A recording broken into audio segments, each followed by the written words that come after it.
bi ngay wax Cour suprême xam nga yow da ngaa am fit. Pape Malick Ndour ku am fit.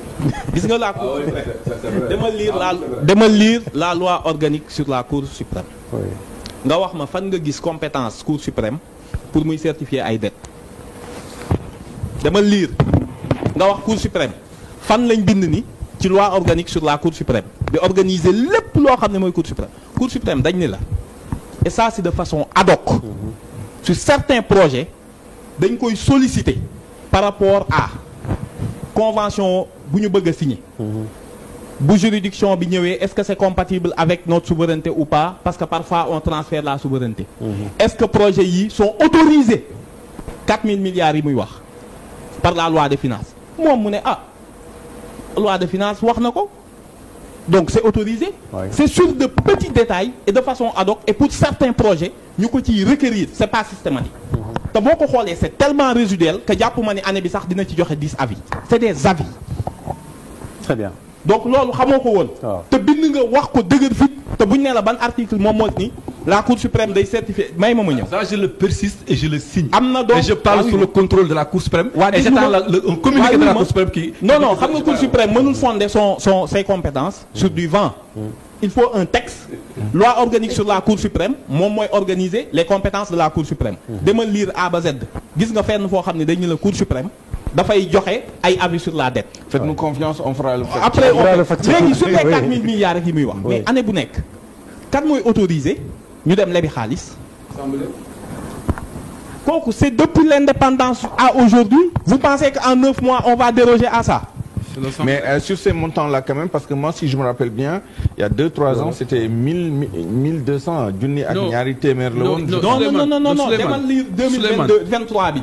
dama lire ko bu baax. c'est dans ces eaux-là déglu ma. Souleymane affaire dafa dégradé wu. dama koy expliquer. il y a deux choses. bon damay expliquer juste Amadou pour mu xam parce que dollar bi. c'est plus de 240 milliards. ci dette bi lu mu renchérir. avec la fluctuation du dollar. non c'est pas ça. xaaral rek si. non. mais mais poursuivez non xaaral ma yeggali moom li mu lay wax xam nga Pape Malick Ndour pourquoi moom mu incité 2024. Pape Malick Ndour ne man waxuma 2024 j'ai dit 2025. non ñoom ñaar la. c'est 4400 ak 4500. ñëwaat na fi 2024 4400 la wax naa la ko gis nga ko. gis nga ko 4400 4500 wax naa la ko. ñëw na fi wax ni. moom laa lay wax ci dëgëru fit Pape Malick Ndour. toujours parce que parfois day confondre mën nga gis budget de la présidence augmenté. rek nga tëb ni yee gis nga budget de la présidence dafa augmenter parce que ñii dañoo bëgg lii déglu ma may ma ñëw. non mais pas pour ñëw. Je dis ici les yeux dans les yeux que le budget de la présidence de la République sur la ligne dépenses de personnel a augmenté de 3 milliards 500. C'est normal. Ça je le dis. Léegi moi je pose une question. Qu'est-ce qui a changé? Le nombre de collaborateurs du président qui aurait augmenté ou bien le nombre de le salaire? Pourquoi c'est normal? loolu bu ñu la ko expliquer. yow en tant qu'économiste. Explique-moi. soo paree dootoo wax. La ligne de dépenses. Xam nga qu'est-ce qui s'est passé? ren daal y a un décret de répartition des services. boo xam ni day jëlee benn agence dugal ko présidence bii bu yóbbu ko primature et cetera. Absolument. may ma ñëw sur le personnel xam nga qu'est-ce qui s'est passé cette année? dañu ni tout ce qui est gouvernement militaire. le gouverneur militaire. Tous les militaires qui sont à la présidence. Tous les personnels détachés à la présidence. Désormais présidence moo leen di fay. ki leen daan fay leur administration d'origine tout est centralisé à la présidence. loolu moo indi transparence. loolu moo indi lii moo indi 3 milliards. C'est pas un recrutement ni rien du tout. C'est juste que tous les militaires qui étaient à la présidence. Tout le personnel détaché yi fa ñëw. On a décidé que ni. 3 milliards 500. C'est 145 agents yu paient chaque mois 2 millions. Oui, bien sûr. déglu li ma la wax. donc ils sont 138 et ils perdent 2 millions. allez ma boo demee agence service yu nekk présidence. di nga fa fekk APIX. xam nga ren dugal nañ fa FONSIS may ma rek. mu ngi waaw oui ma loolu laa ko wax. expliqué il faut nga xam ba kii. waaye déglu seen salaire u APIX. déglu ma non dama la bàyyi nga yegg foofu. non je suis désolé. salaire u APIX ak salaire u service rattaché yi. loolu ay transfert courant la mu ngi ci ligne yi bokkul ak boobu ma lay wax. oui ma voilà déglu ma déglu nga xool ma lay bàyyi ni ko c'est pas Diomaye Faye qui a recruté 500 conseillers. C'est pas ça du tout. mais moom il persiste à vouloir désinformer. mu wane ni Diomaye Faye moo recruter ay nit. c'est pas vrai du tout. oui ma soo demee sur le document d'exécution budgétaire. tous les ministres conseillers les conseillers techniques c'est Diomaye qui les a recrutés.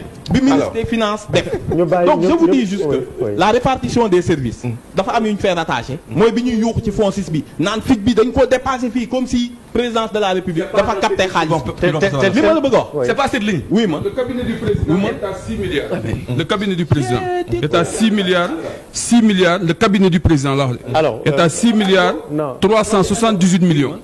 cabinet président. soo demee et je vous donne l'information sur la masse salariale en 2012. Oui. C'était 4 milliards. Non, 2012. 4 non je veux dire pour wax leen dama lay ñaan 2012 non je finis dama ni présidence en 2012 la masse salariale présidence était 4 milliards tey ñu ngi ci 18 milliards le cabinet du président est à 6 milliards cabinet bi laa wax de moom ak ay ñi nekk ci moom bokkul secrétariat général de la présidence bokku ci cabinet bi kese laa wax on est à 6 milliards 378 millions. mais loolu lu mu fi fekk la. Chérif déglu ma Chérif. très bien foog ma leeralal ko foofu. li may wax je vais conclure mais may insister là-dessus. sur la parole demal le document d'exécution des dépenses. kii xam na ko. c'est le rapport. le rapport d'exécution des dépenses. jëlal lu la neex. oui ma biñ ko publier. da ngay comparer 2023 ak 2024 ci mois bu nekk trimestre bu nekk lan la demee. boo xoolee primature ak présidence y a que des baisses. moom moo li ma lay wax moo la ko gën a xam. il sait qu'il est juste de mauvaise foi. est-ce que mën nga ñëw ma expliquer des baisses bi la ma ko andi. ah non la parole est à Maïmouna. mën nga rebondir sur ce débat. waaw Chérif damay rebondir ci loolu replacer encore le débat fu mu nekkoon. parce que Pape Malick a l'air très très agité. Il dit l'économie mais Pape Malick tu vas te calmer parce que déjà tu dis que Sénégalais dañuy laaj nañ leen ñaari yoon. ci at bi ñu tontuñu Sénégalais 17 novembre bi passé laaj nañ leen. ñu jël majorité teg ko ci sunu loxo. bi ngeen fi nekkee mars bi passé ak sa économie ak sa loolu sa théorie yi nga fi teg nii yëpp Sénégalais dañ leen laaj. ñu jël confiance jox ko président Bassirou Diomaye Faye donc je pense que loolu il faut pas que tey ñu nekk à 9 mois. mën nañu théoriser on peut rentrer dans les débats techniques dans les débats de chiffres. dans les explications spoliation yooyu yëpp mën nañ ci nekk. mais xam nga Souleymane lan mooy dëgg. ñu ñëwaat ci li nga xamante ne moo tax président Bassirou Diomaye yëkkati kaddu yi mu yëkkati tey. li nga xamante ne moom la hérité. parce que c'est quand même du sax mauvaise foi loolu Sénégalais yi jàngul école sax. xam nañu ne budget bii ñu fi fekk nii 2024 sax laa wax dañoo fekk budget bi entamé wu. xam nañu budget bi janvier lay commencé jeex décembre Sénégalais yi nga xam ne sax nekkuñu ay science politique xam nañu loolu. Sénégalais itam xam nañu ni. Sénégal du réew moo xamante ne fi mu toll nii mën naa dund te lebul. donc sunu du frère Tafsir di wax da ngeen a leb bu ñu lebul nu ñu def dañuy jël réew mi. ñu ne donc sénégalais yi donc ñun du ñu leb quoi. fekk nañ fi réew moo xamante ne réew mu am problème la mais on va pas prendre de crédit. on va aller à l'agriculture malgré que def nañ ci sunu yéene def ci sunu xaalis. teg ko ci réew mi parce que bëgg dem ci souveraineté mais non les Sénégalais vont souffrir les Sénégalais n'auront pas d'énergie. ils n'auront pas d'eau du ngeen faju du ngeen jàngi. parce que tout simplement dañu décider. ni duñu def li ñeneen ñi doon def. kon lépp mënta ñàkk. mais lépp mënta ñàkk ci réew. da ngeen ko doon critiquer quand même. xaaral dañ ko doon critiquer te il faut ñu dellu si waat ci ñun réew mi ñu ngi ko jëlee xam nga soo gisee Pape Malick Ndour sànq ba léegi mu lay évacuer les dossiers politiques. bëgg la ñëwal sur un débat économique chiffré. Oui. parce que il veut faire la différence entre le débat politique. bi ñu fi hérité Sénégal en 2023-2024 ak la situation économique du Sénégal te loolu mënu nekk mënoo ko séparer. Sénégal 2021 ba 2024 li ñu dund ci politique ci tension politique ci situation politique mënoo ko séparer ci économie Sénégal. parce que c'est lié. ça a eu des conséquences. dafa am ay conséquences. parce que ci économie bi yépp la nag. waxuma rek ci état bi mais même ci sénégalais lambda yi. ñi yoroon seen entreprise les gens qui ont investi waxuma sa waxu Covid nga xam ni peut-être lu fi jàll la rek mais ñun suñu gestion politique suñuy tension politique demoon na ba Sénégal kenn dugalatu fi kopparam demoon na ba Sénégal kenn ñemeetu fi def xaalisam parce que comme li ma la wax décembre bii passé état d'esprit bi bokkul woon ak bu tey kon tey suñu toogee jàkkaarloog ñi nga xamante ne ñoom ñoo nekk les responsables de cette situation ñoom ñoo indi Sénégal fii ñu ko indi bu lay wax tey masse salariale kan moo jël ay décision ba ci mois de mars président Macky Sall mu ngi doon jël ay décision ak i décret di nommer ay nit ba mois de mars bii nga xam ni il n'était plus censé être président diggante boo xamante ne mandat am jeexoon na jël na fi ay décret nommé fi ay nit fal fi ay nit ñoom ñëpp ñu jël renforcer toutes les directions loolu mooy manque de patriotisme loolu mooy manque de loyauté parce que ñi ñuy jël ci diggante 2023 2024 bu doon rek dañ leen jàppee ay sénégalais yu war a liggéey waroon nañ leen mën a jël 2012 ba 2023 mais dañu bàyyi bay waaj a dem parce que xamoon nañ ni gab bi mënul nekk l'état du Sénégal ne peut pas soutenir loolu ñu renforcer toutes les directions jël réew mi def ko ci condition boo xamante ne tey dama ni gàcce ngaalaama gouvernement bi fi nekk nii gàcce ngaalaama ba ñu fayee ay salaire gàcce ngaalaama ba lamp yi di tàkk ba tey ndox mi di xelli ci robinet yi sénégalais dem ci hôpitaux yi di faju mu ne dañoo war a wekk ñi nga xam ne ñoom ñoo nekk ci administration mais ñun ban wekk moo gën a mën a weesu un président de la République bu ñëw au pouvoir kan mooy ministre des finances Cheikh Diba fan la nekkoon au ministère fa la nekkoon kon xam nga ni ñun amuñu problème pour ne dañu respecter ni administration bi ay borom xam-xam ñoo ci nekk ñun defuñu recrutement politique ñëwuñu ne non comme ni ko APR doon defee wala PDS wala keneen doon defee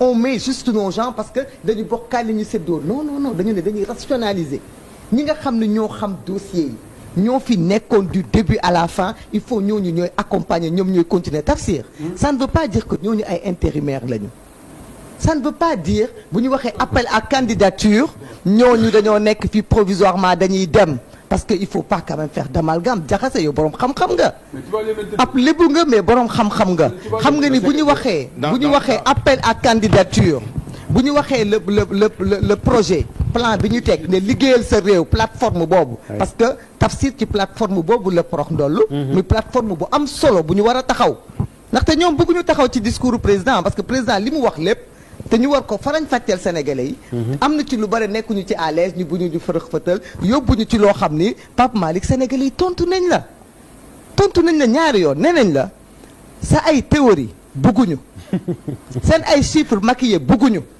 seen xam-xam ba ngeen dugal sénégalais yi ci guute gi bëgguñu ñii ngeen wax nii ñoom la ñu tànn ñii indi rupture ñii ñëw indil ñu une nouvelle façon de faire lu am ñu wax ñu métti na méttiwul ñu bokk ko ak ñoom parce que nag les sénégalais sont très résilients te jafe-jafe yi ñu dund nii ñoom ñu ngi koy nangu dund avec le régime ñu ngi koy nangu dund avec le pouvoir parce que xam nañu ni luy métti ci ñoom lay métti bu ñu waxee dañuy def le plan liggéeyal sa réew muy plateforme boo xam ne dañuy permettre bépp sénégalais ba ci diaspora bi nga mën a concourir au projet bépp projet boo xamante ne dañ ko war a joxe nga soumissionné si nga mën a ñëw déposer sa candidature parce que am nga ci droit warul nekk rek ministère bi day ñëw xool ay nitam yu mu xam jox leen projet bi ñu doxal sénégalais yépp am nañu droit ñëw indi seen dossier foo muñ ci nekk muy ci BTP muy ci tous les domaines nga ñëw soumissionné parce que dañu bëgg transparence ñu ne ba ci diaspora bi même sax que sénégalais yi nga xam ne am nañu ay investisseurs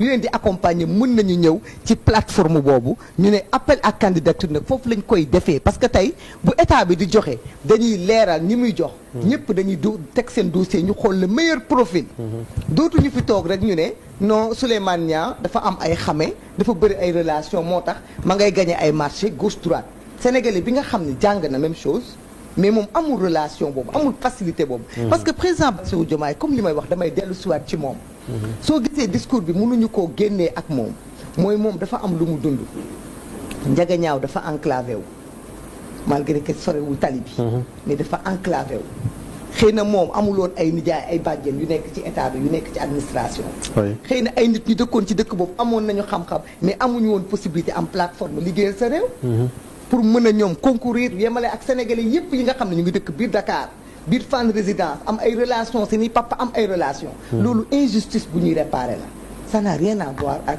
ñi fi nekk tey parce que ñi fi nekk tey di doxal ñan la déjà ay ñi nekkoon ci administration bi boobu ba léegi prouvé.